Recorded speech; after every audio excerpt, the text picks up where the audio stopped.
Hello friends, मैं H का Ben wizard और फिर से आ गया हूँ एक बहुत ही खूबसूरत सा वीडियो लेके। और इस बार जो मेरा वीडियो है वो है वैंड्स के ऊपर। वैंड्स जो जादूगरों की छड़ी होती है, और छड़ी के बिना जादूगर अधूरा है, और छड़ी भी जादूगर के बिना अधूरी है। इसीलिए छड़ी जो है क्वासी सेंटिएंट मैजिकल इंस्ट्रूमेंट बोला जाता है। क्वासी सेंटिएंट का मतलब ये है जिसकी फीलिंग होती है और जो ग्रैब करती है, परसीव करती है। तो वैंड एक क्वासी सेंटिएंट मैजिकल इंस्ट्रूमेंट होता है। तो वैंड के ऊपर बात करने से पहले मैं एक बार रिक्वेस्ट करना चाहूँगा कि आप मेरे चैनल पे सब्सक्राइब कर दें, बेल बटन दबाएं और नोटिफिकेशन पाते रहें। तो हम बढ़ते हैं आगे। तो wand is a quasi sentient magical instrument through which witch और wizard channelise his magical power.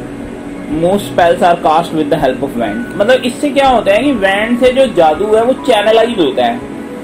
Wand के थ्रू जो जादू है, जादू हवा में है तो, लेकिन उसको चैनलाइज करने के लिए वैंड नाम का एक इंस्ट्रूमेंट चाहिए होता है ना। क्योंकि पावर्स तो हमारे आसपास मौजूद है, हमें उनके यूटिलाइज कैसे करना है, तो उसके लिए एक चैनल का काम करता है वैंड जो होता है। और वैंड दो चीजों से बनी होती है। एक होती है लकड़ी जो किसी खास पेड़ की होती है, और हर जादूगर के लिए एक खास लकड़ी होती है।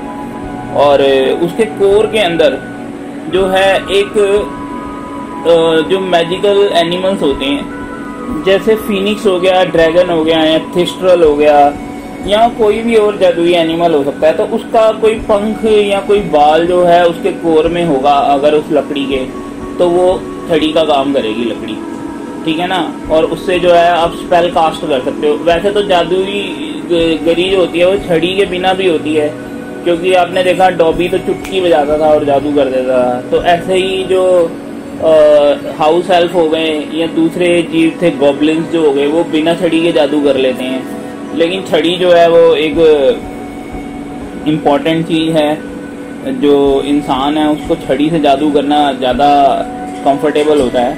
तो काफ़ी जो एक्सपीरियंस होल्ड जादूगर होते हैं वो बिना छड़ी के भी जादू कर लेते हैं। तो आगे बढ़ते हैं।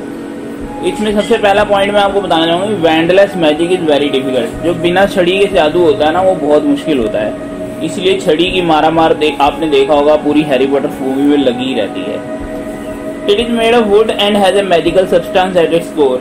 ये मैं आपको पहले डिस्क्राइब कर चुका हूँ, लकड़ी और एक मैजिकल सब्सटेंस होना चाहिए कोर में। तो wand made by Ollivander have cores of phoenix feather, unicorn hair और ड्रैगन हार्ट स्ट्रिंग। जो ओलिवेंडर बैंड बनाया करते थे ना, ओलिवेंडर ब्रांड की जो बैंड होती थी, वो उसके अंदर फीनिक्स का पंख होता था, या यूनिकॉर्न का हेयर होता था, या ड्रैगन की हार्ट स्प्रिंग होती थी। House elf can perform magic without wand, ये आप जान ही चुके हैं। No two wands can be alike. हालांकि हो सकता है कि दो वैंड जो है वो एक ही सबस्टेंस से बनी हो, पर वो कभी भी एक जैसी नहीं हो सकती। कोई भी दो वैंड एक जैसी कभी नहीं होती। जैसे कोई भी दो पेंटिंग एक जैसी कभी नहीं बन सकती। एक बंदा उसको कॉपी करके बनाएगा ना, कुछ ना कुछ तो अलग होगा उसमें। इसी तरह से कोई भी दो वैंड जो है वो कभी भी एक जैसी नहीं हो सकती। और वैंड खुद अपने विजार्ड को चुनती है। The wand chooses the wizard, और it can switch the allegiance. मतलब कई बार वैंड जो है वो अपनी मास्टरी बदल भी लेती है, और वैंड विजार्ड को चुनती है। इसका मीनिंग क्या है? देखो, जब वैंड अपने विजार्ड को पा लेती है ना, जिसके लिए वो बनी होती है, तो धीरे धीरे वो दोनों एक दूसरे से सीखते हैं। वैंड विजार्ड से सीखते हैं, विजार्ड वैंड से सीखता है, और एक दूसरे को जान जाते हैं। तो इसीलिए कहा जाता है wand chooses the wizard. And the study of the history of the wand is called wand लोर। और वैंड लोर जो है, जो छड़ी की इतिहास की पढ़ाई होती है, उसको वैंड लोर कहा जाता है। तो दोस्तों, छड़ी का इतिहास शुरू कहाँ से हुआ? एक्चुअली ये इतिहास शुरू होता है यूरोप से, और इसका कोई पता नहीं है कि ये यूरोप में कब शुरू हुआ था। लेकिन ओलिवेंडर जो फैमिली है उन्होंने वैंड बनानी 382 BC में, मतलब BC का मतलब होता है बिफोर क्राइस्ट। तो 382 BC में उन्होंने वैंड बनानी शुरू करी थी ओलिवेंडर फैमिली ने। In 13th century Ollivander was world wide famous. 13वीं शताब्दी में ओलिवेंडर पूरी दुनिया में फेमस हो गए थे, और ये वही टाइम है जब एल्डर वैंड का निर्माण हुआ था, 13th सेंचुरी में। First wand maker in North America was Isolt Sayre. तो आइजोल्ड जेयर का नाम था जिसने पहली बार नॉर्थ अमेरिका में वैंड बनाई थी। और he made wands for Ilvermorny school. जो इल्वरमनी नाम का अमेरिका का फेमस जादूगरी का स्कूल है, उनके बच्चों के लिए और अपने खुद के भतीजे के लिए उसने जो है मतलब वैंड्स बनाई थी। और फिर एक रैपापोर्ट लॉ जो है आया। रैपापोर्ट लॉ में बेसिकली ये होता था कि कोई भी जो स्टूडेंट है वो अपनी छड़ी बाहर नहीं लेके जाएगा हॉलीडे के टाइम पे भी।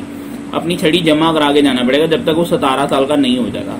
तो ये रैपापोर्ट लॉ जो आ गया था ना अमेरिका में, ये बहुत, इससे क्या हुआ है, no child was allowed a wand until they arrive at Ilvermorny. जब तक वो इल्वर मनी में आएंगे नहीं तब तक उन्हें वैन जो है मिलेगी नहीं। तो ये रैपापोर्ट लॉ आया था। By 1920 use of wand became common in America. 1920 में आते आते तो कॉमन हो गया था जो वैंड का इस्तेमाल है।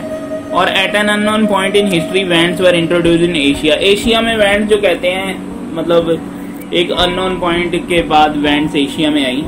तो चेरी वैंड बनाने वाला जो था एक रिसीव्ड स्पेशल प्रेस्टीज एट महातो कोरो स्कूल इन जापान। तो जापान में उसे बड़ी प्रसिद्धि मिली थी महातो कोरो नाम के स्कूल में।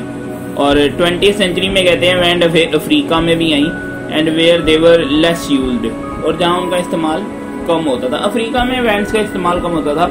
वैसे अफ्रीका में और तरीके के जादू चलते हैं, जैसे वुडू हो गया, विचक्राफ्ट हो गया, तो वहाँ वैंड का इस्तेमाल कम होता है। वो केमिकल से ज्यादा जादू करते हैं, मतलब समझ रहे हो ना आप। तो उनके जादू अलग तरीके के होते हैं। देखो हर जादूगर के लिए जो है ना अलग तरीके की लकड़ी होती है। जैसे कि हैरी जो था जुलाई 8 से लेके अगस्त 4 में पैदा हुआ था, तो होली के जो पेड़ होता है उसकी लकड़ी इस्तेमाल करी गई थी उसके बैंड को बनाने के लिए। हारमोनी का जो सितंबर 2 से सितंबर 29 में था, तो वाइन नाम का जो पेड़ होता है, वाइन ट्री, उसकी लकड़ी इस्तेमाल होती थी उसकी बैंड को बनाने में। रोन की ऐश ट्री की थी, क्योंकि वो फरवरी 18 से मार्च 17 में पैदा हुआ था। ड्रेको जो था वो मई 13 से लेके जून 9 के बीच में पैदा हुआ था। तो हाथोन नाम का जो पेड़ होता है उसकी लकड़ी से उसकी बैंड बनी हुई थी, है ना। तो इस तरह से जो है हर तरीके की, मतलब और भी पेड़ है जिनकी बैंड बनाई जाती है। एकेशिया नाम का जो पेड़ होता है, ट्रिकी, अनयूजुअल और गिफ्टेड बैंड्स बनती हैं उससे।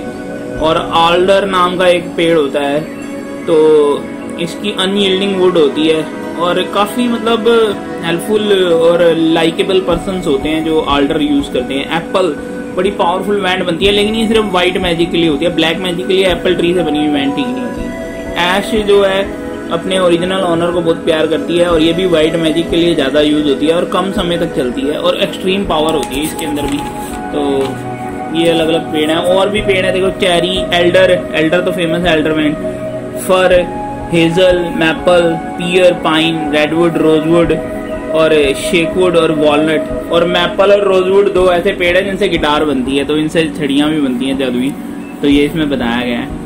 और बैंड के कोर कैसे बनते हैं? थेस्ट्रल की पूंछ का बाल, थेस्ट्रल टेल हेयर, ट्रॉल की विस्कर, ट्रॉल की मूंछ का बाल, और वैम्पस कैट के हेयर, सरपेंट हॉर्न जो सांप का सींग होता है, बेसिलिक का हॉर्न, बेसिलिक का सींग से, है ना। तो इनसे जो है बैंड कोर बनते थे।